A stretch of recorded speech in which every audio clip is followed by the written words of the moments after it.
What up, everybody? Welcome to another episode of Shoot the Shift. That's Matt. Hi. That's Milton. No.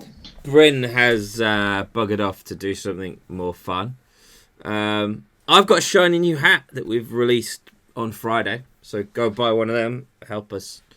Or buy the old version. Or buy a mug for Christmas. It's got a motivational kitty cat on it. Go make your own luck. What are they made out of? Is it a metal one? It is a metal and enamel mug. That's cool. Premium camping quality for show season. But also will conduct the heat of your hot chocolate nice in the winter when you're down the workshop working on your car. It's almost I think about doesn't this. mean if you drop it, it's not likely to break. And you can throw it at someone when they annoy you in your workshop. And it still won't break. Yeah. Might break them, but at least your mug will be alright. Yeah, exactly. So while we're on about new stuff that's dropping, we've gone global.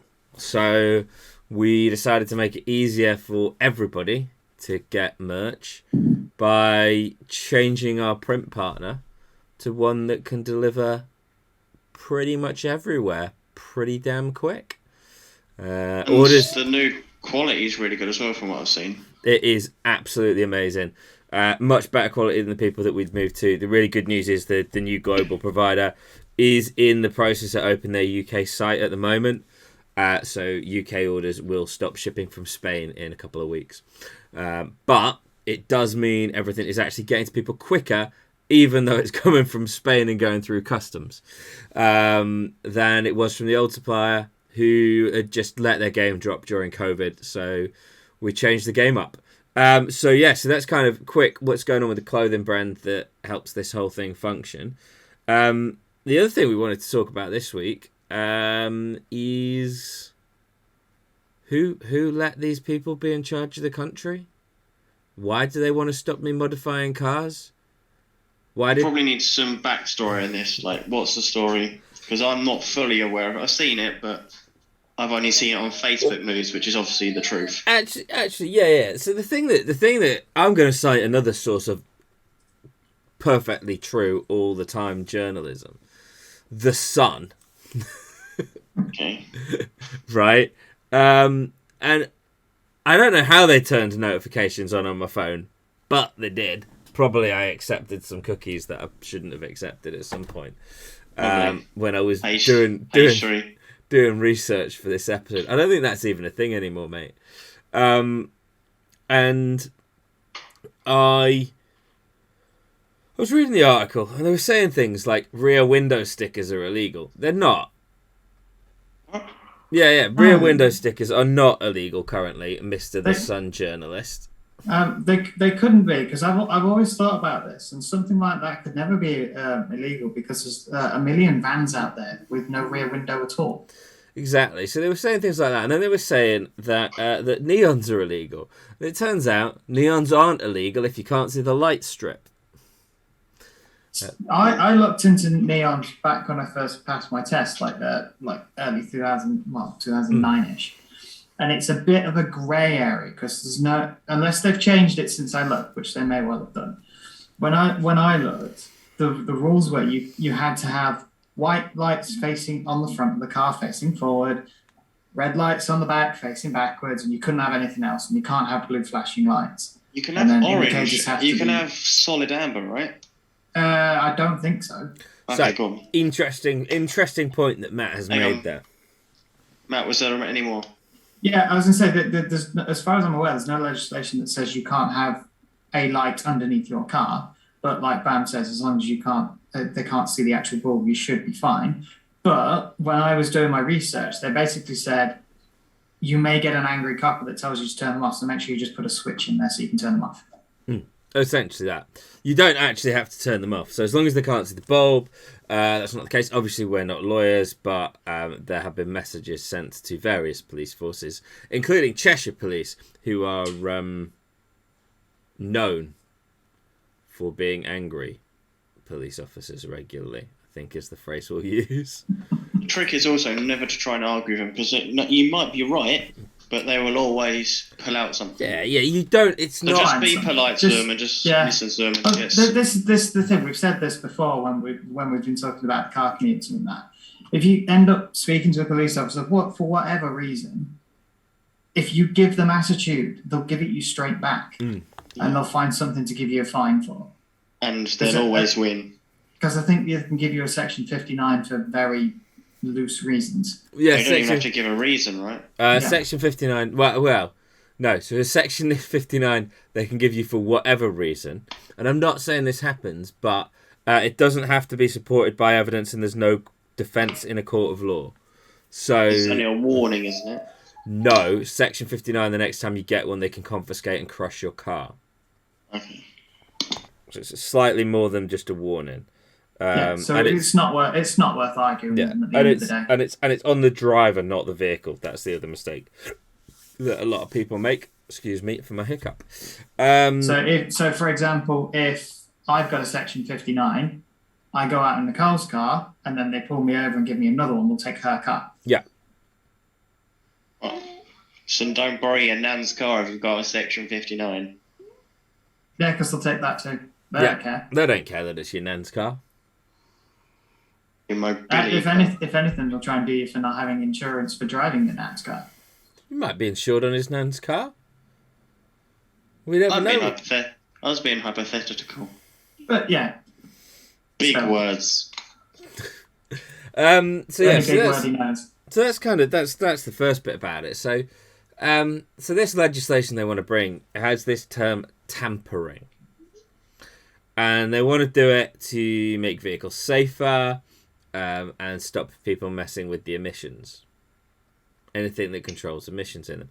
So we're talking California levels here, and the Sun was saying the UK is backwards in its rules on modification. The UK is only just behind Germany and California anyway, and maybe New South Wales, because New South Wales is pretty strict as well. Most other countries in the world, you can kind of do what you want. Yeah. To a degree. So I was going to bring this up anyway, but modifying cars in Germany is quite difficult because everything has to have a tough. Is it tough? TUF or TUV? TUV. Or TUV, I think. Yeah. TUV. It's TU, but it's got the 2 dots above the U certification. So it basically means that somebody's assessed the part and gone, yes, that is safe to fit to your car, which means you're you're a lot more limited on what you can fit to your car, but you can still modify your car. And I think this is the bit that people forget when they go and drive the Nürburgring, that if they've got mods that the German government, I think it's the government, deem to be unsafe, they will take your car from you in Germany. And people forget to check that before they travel to the Nürburgring. They will absolutely. I have a running joke with some of my German colleagues at work that I can't go and visit there. They're like, come over, we'll all go driving. No. I don't think your stager would be allowed. The good thing I can't afford that trip in the stager, but B, I wouldn't even take the Spike because not a single part of the Spike, which is built for the Japanese market, is TUV approved. Yeah. The good thing about it is it does stop the cheap eBay brands that people can, like the £150, £200 coilovers that are dangerous. To be fair, if the government wants to bring in legislation to stop us modifying our cars, I wouldn't mind so much if they went down that route. Because if they decide to do it, they're going to do it. If they go down that route, we can still modify our cars. The only problem with that route is if they then turn around and go, well, it's going to apply to everything that's been done legacy, because then we're while everybody has to get their suspension done, we're kind of no one's moving their cars, right? That's the other thing, that you'd have to have a lot of notice to bring something like that in. And actually, they're talking about wanting to do this for new vehicles. So, I think I cracked this magical nut in a couple of ways. There's not huge amounts of modified electric vehicles on the road yet, right? And there's not huge amounts of modified hybrids on the road either, because we all still live in the late 2000s at best, right? So Yeah, riders of the store. Our newest car is 2010. Yeah. So my logic here is what we do is we say it all applies. That these rules apply to cars built from now, and it's a regulation moving forward, which gives manufacturers of aftermarket parts the time they would normally have to develop the part and get it approved and release it for the new model. That can still all happen, yeah? But all the legacy stuff that's kicking about doesn't go to waste and doesn't create, quite frankly, a massive pile of landfill. That's actually, like, so 2022, anything that's not a factory-fitted part or a factory-fitted option, like if you've got a Ford Focus and then you go for an ST or whatever it is, like you can get ST parts that will be fine, and you're allowed to they could say as long as it's a factory part, then that's fine, but anything else has to be approved. Yeah, exactly. And the other side of that is you could time this very cleverly to coincide with the 2030 change on the cars that can be sold. So nothing that is fully ICE and nothing that is unapproved modified part can be fitted from 2030. If on that one though, is it a really easy loophole? I'm going to put a 6 litre V8 in the front, of the powers the rear wheels, and I'm going to put a 3 kilowatt motor that powers the front wheels. I think the only way around that you'd have to send them off to the same thing that kit cars have to go through before they get registered. Once you convert. No, that's what the like Ford will do or whatever. They put in whatever they want, but it's a hybrid because it's got petrol and electric.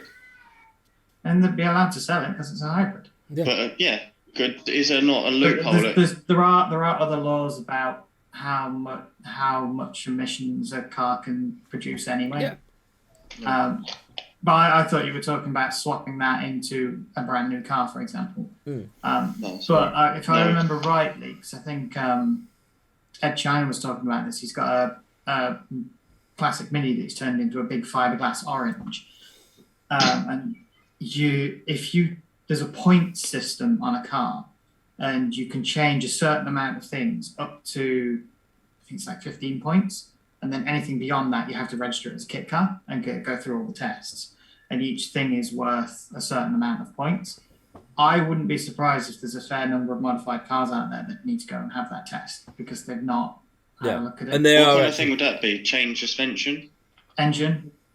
I think engine was something like 5 points. They had stuff like gearbox for 2 points. I think suspension was on there. I don't think coilovers. Yeah, things like engine swaps, chassis changes. Big changes, chassis modifications, that sort of thing. I think the MX-5 would be fine, I'm sure it is. Yeah, I think your MX-5 would be fine. Because it's the only thing is turbo, isn't it? And also because your MX-5 is not on the road. Yeah, but hypothetically, if it was on the road. I'll have a look while we chat, see if I can find You shouldn't need to go to IVA, and I think the reality is the IVA rules are gonna always be there, right? The chances of them becoming stricter, on the other hand, are very real. You know, as we move. Ooh, I'm terrible. Here we go. I've had a day off, Milton. I've been napping all day. Ooh. I actually found it fairly quickly. It comes under radically altered vehicles. Yep. And this is where we would fall. If we wanted to. So if you have 8 or more points from the table below, like what? Your vehicle must have 8 or more points from the table below if you want to keep the original registration number. 5 of these points must come from having the original or new unmodified chassis, monocoque, body shell, or frame. So you lose points for each of the things that you've changed, basically. So obviously, chassis, monocoque, body shell, body and chassis is one unit. We'll drop the link below for anyone that's interested. 2 points, and engine original is 1 point. Lots of points, and points don't mean prizes. But the thing is, you modify your suspension, both axles, your gearbox, your steering assembly, and your engine, and you've got to register it as radically altered, because that's 9 points. Yep. Which I think my MX-5 would have. I landed on exactly 8 points, I think. What, your older one? Yeah, my NA. Because all my suspension was modified.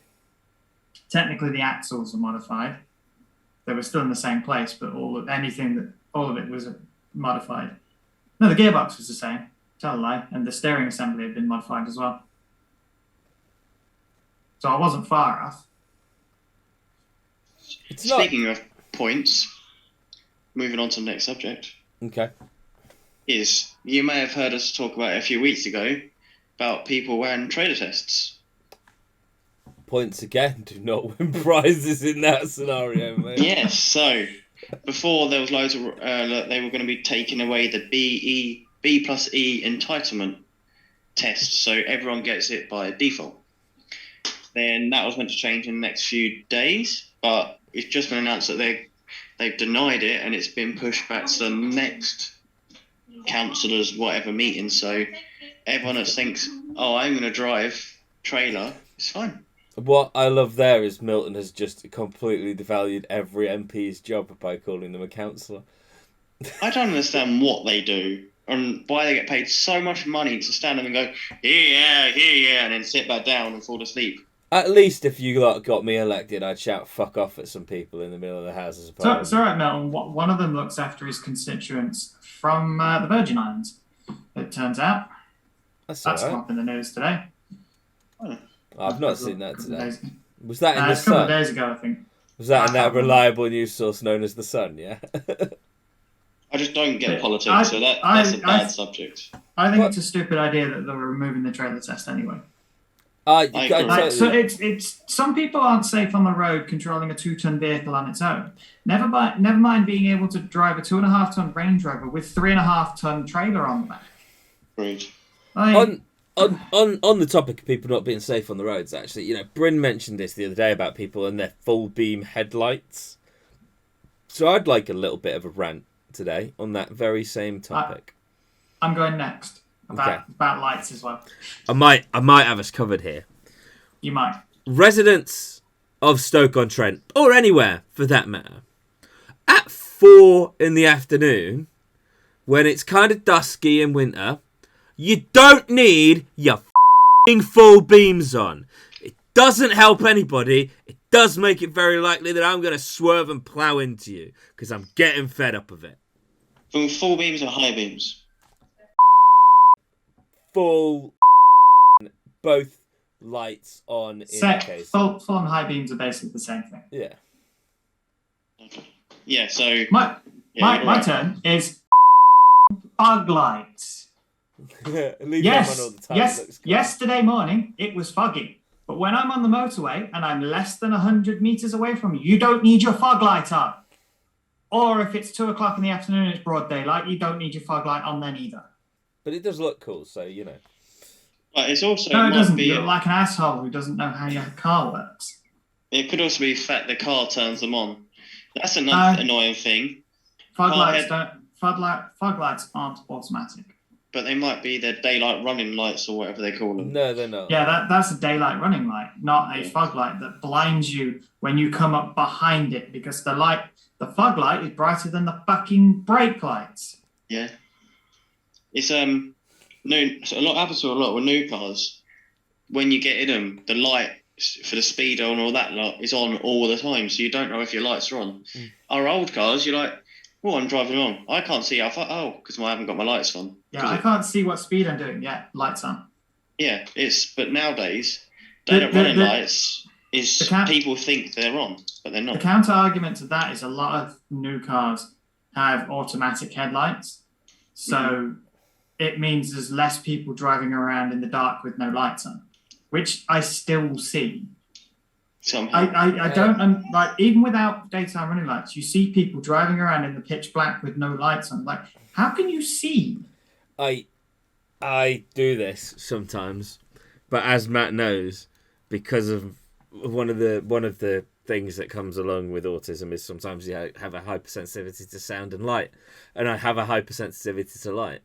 So driving around at night isn't that different. Like until it gets proper dark, isn't that different for like driving around in the daytime for me?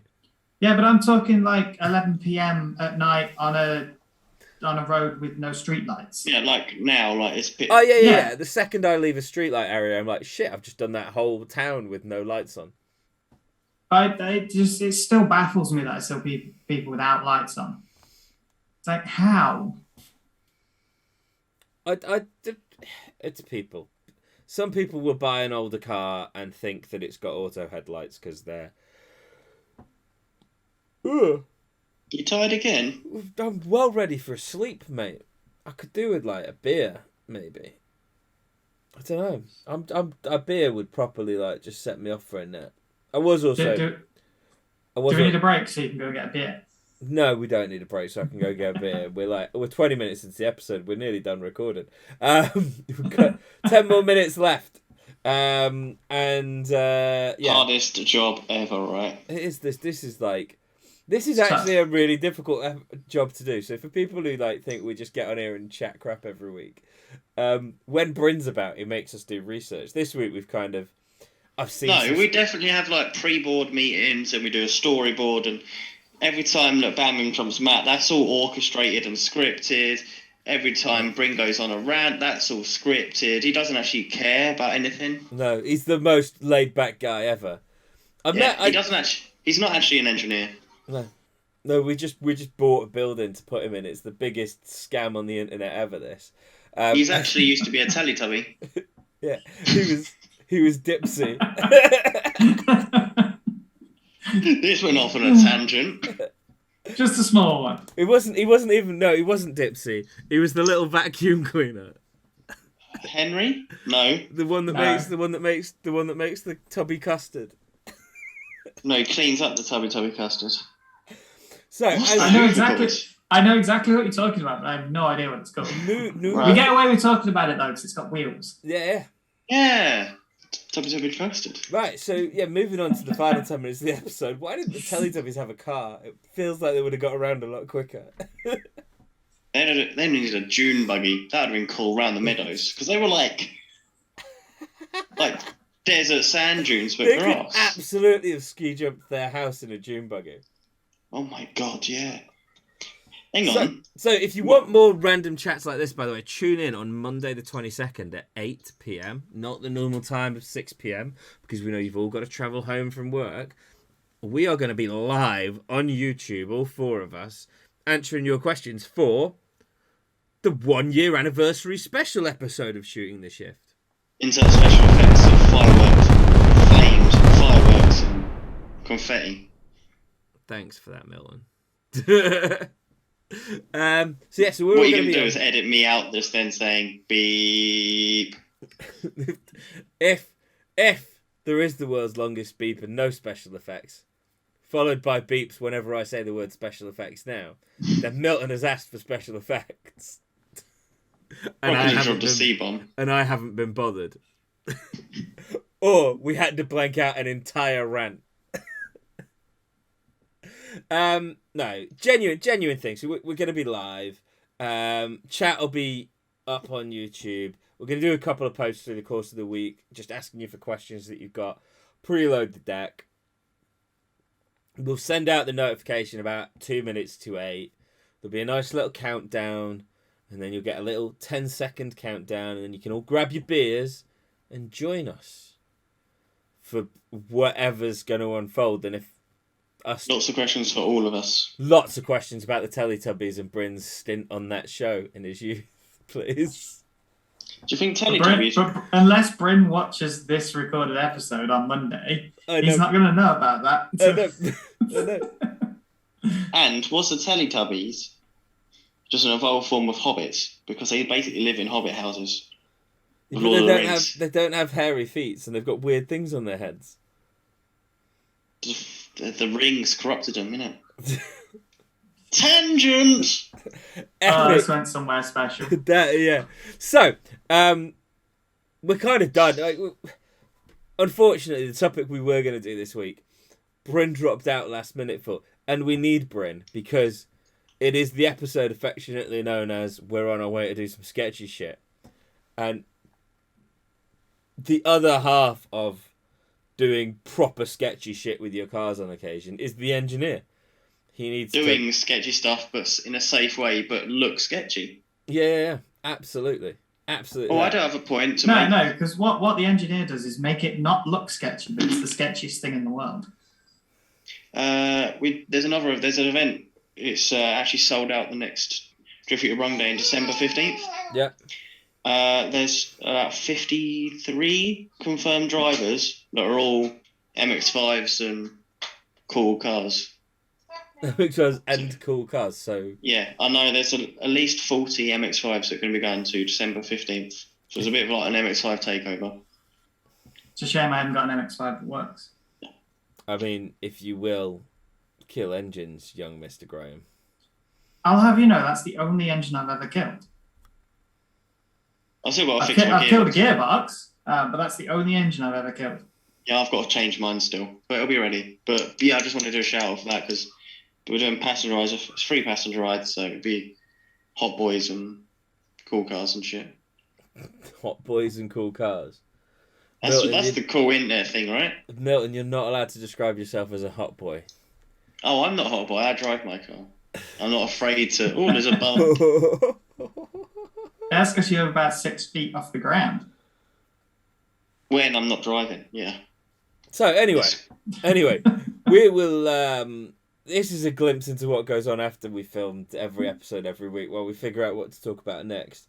I was trying to be all polished, but it didn't work, did it? It did not. You did not tangent. We are not polished people. No, we're not. And we know some weeks we go on these weird magical tangents. I think and it's your job to edit them into something good. I'm leaving the Tellytubbies in. It's important. He can't bother to edit anymore, so you stuck with what we ramble about.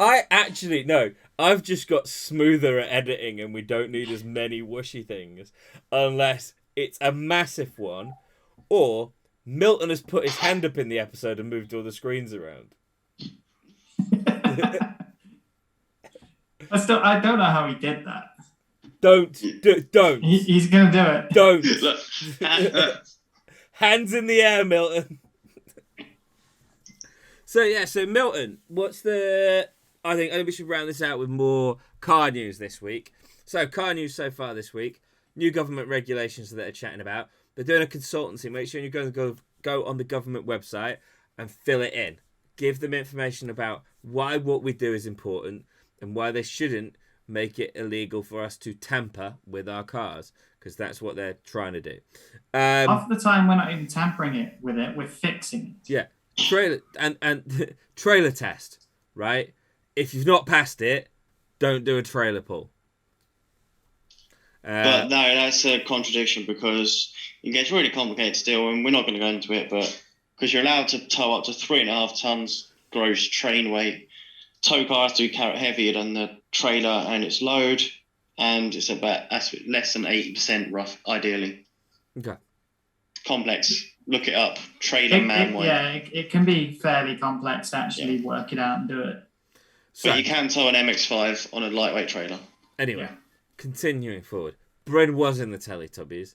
He was the vacuum cleaner thing. But ask him more questions about that week next time in the... Ask him in the live episode. Yeah, in the live episode, feel free to ask him. Will, I expect that question to come from you if you're watching this week. Other bits of car news. What's going on with Formula G, Milts? Have we heard anything? It's been announced it's going to some new owners. Someone I don't recognise the name, but I think I recognise his face, which doesn't mean a lot because I'm used to the names. Come back to me. All right, we'll come back to Milton next week on the live episode where you too can find out what's going on with Formula G, the series that Milton competes in and knows nothing about. It's coming. Oh yeah. It's been announced that John Birrell. That name rings taken over, but I don't know why. No, it's not what I know. Bit of car news I've just seen. People, activists in Glasgow, after COP26, I've been running around deflating SUV drivers and leaving angry, passive-aggressive notes on their windscreens. Deflated all 4 tires. Okay. I was about to say, deflating the drivers, what, like sucking all the air out of them? They're letting all the air out of anybody who drives the SUV and have all 4 tires. And then, as I pointed out to somebody, what that means is I then have to get to my car, I have to start my car, leave it idling while I get my pump out of the boot and reinflate all 4 of them. Is that legal? That's not illegal to do that, is it? Because it's not criminal damage. You've not damaged the vehicle. I mean, you could damage the vehicle. Don't. Yeah, if you damage the tyre, then yes. If you let it down to like 5 psi. They're letting them down to 0 psi. I think the thing now that YouTube's going to be hiding public dislikes, I can be a bit more controversial. I think the key thing about that is actually recently, you've kind of got some environmental fundamentaloids going on at the moment. They're not entirely the smartest people. Let's try and save the environment by blocking roadways and making cars idle for hours on end. Don't say their name because it ruins them. And then there's that guy that glued his face to a road. And it was smart. Those stupid people that then took ambulance resources away from the people who actually needed an ambulance so they could unstuck their stupid face from the ground. Yeah. And they also blocked a vehicle that was carrying the equipment to help global warming and what they were fighting against in traffic.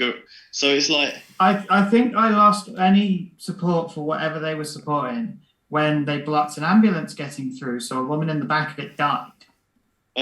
She didn't die, but she was having a stroke. I don't think she died though, or maybe it's another one. I'm sure they blocked an ambulance that had a woman in the back and she died. Or they were trying to get to somewhere and she died, or something like that. You know what? It wouldn't surprise me either way. There's plenty of this stuff that goes on. Yeah. Sorry, I'm terribly sorry to everybody who's watching this episode right the way to the end for my yawning. There's also going to be a line edit when you yawn. Every yawn. No, there's not. I'm going to leave them in. You want you to. Matt can confirm how hard I've been working lately. And so I'm just reading this article on the tire deflators. Tire deflators Anonymous. They're going to rebel by deflating all the tires.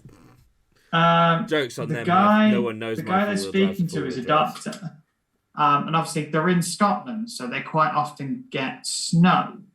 So you have an SUV, so you can get through the snow and still get to see your patients. Yes. It says he was 45 minutes late for work because he had to pump all his tires back up, which means then the doctor's is late, which means that everybody gets pissed off because the doctors are running late. So you're not helping anyone here. I've been 5 minutes late for work in the past, but that was because I stopped to get a McDonald's breakfast. Yeah, but you're the one that's causing the environment problems. This is the other thing. If somebody's let down all 4 of your tyres and you only have a foot pump, you're going to spend 45 minutes reinflating your tyres again. It's like I can't think of a single human being who owns a foot pump anymore off the top of my head. Everyone has electric ones because it's easier. Yeah, I think the reality is car news wise, there's a lot of big politics stuff going on. There's certainly some elements you can get involved in. Labour government in Birmingham, you're scumbags. Well, we're on the subject of politics and cars. Yeah, for Save Birmingham Wheels. Yeah. So still, the fight's still going on, and I think Andy's doing a lot with it for Lunch Drift. He's going to a lot of the council meetings and and he's been. It's one of the rare times in my life where I found myself actually being pro a particular political party rather than just being the best of a bad bunch. The Conservatives seem to want to help. They've been really supportive of it. Really weird, given they're the ones that are trying to bring in the legislation to stop us tampering with cars. But there you go. Because the other thing, outside of us, and obviously we want to go drifting there, there's a go-kart track on Birmingham Wheels. It's been there for like 15, 20 years or something. They've been there for as long as I've known. So obviously they're going to lose their premises. There's the oval, so they run all the oval racing and stock cars and all of that stuff as well. Yeah. I think there's a speed skating thing and an off-road track there as well. It's not just the drifting business that's going to go. No, it's disgraceful. So I think I can't even remember the name of the guy on the Labour Council's name, but maybe we need to do another special sticker. I don't even know why they want to close it, to be honest. Yeah, you do. It's money. It's because they've been given a grant from the government for 15 million or billion, probably million, to clean up stuff for redevelopment work. Basically, they've said it's disused an ex-Birmingham Wheels site. They're not allowed to touch it for 2 years, and then they can go, look, no one's been here. Look, we may as well turn it into warehouses. Solution. The thing is, they're not ever going to turn it into houses that people want to live in because of where it's located. It's like down the road from the football stadium, because you can hear them when they're playing. And next door to a scrapyard. There's a scrapyard next door to it. The train, you have to go under the train line to get into Wheels, and then across the road on the main road is it's not landfill, it's like a recycling processing place, and quite often it does smell really bad. And if you take the wrong turn out of it, if you go towards the main road, you end up into the high emission zone. Yep. Which is you come down the main road. If you turn right instead of left, you pay £8 to the council. Yep. So, to wrap up this episode, the governments are dicks. Politicians want to stop you driving fun cars. So go fill in the consultancy thing that they've got out. Don't drive a trailer unless it's legally allowed within all the calculations that Milton knows and I don't. Bryn used to be the vacuum cleaner on the Tellytubbies. Climate activists are unintelligent. Yeah. And finally, well, no, some of them are intelligent. Just the way that the current ones are going about their protests. The really loud ones are starting to show they may not be, I think is the way we'll phrase that. Yep. And then the government want you to have fun. The conservative people who run the country want you to have fun, but only at Birmingham Wheels. And Labour don't want you to have fun at Birmingham Wheels because they're greedy, money-grabbing bastards. Which is kind of the entire political analogy that we normally hear from everybody flipped on its head. And I'm confused, so I think we're going to wrap up here, and I'm going to go to bed and sleep off that concept that's made me really tired. That's been Matt. Bye. That's been Milton. Bye. Night.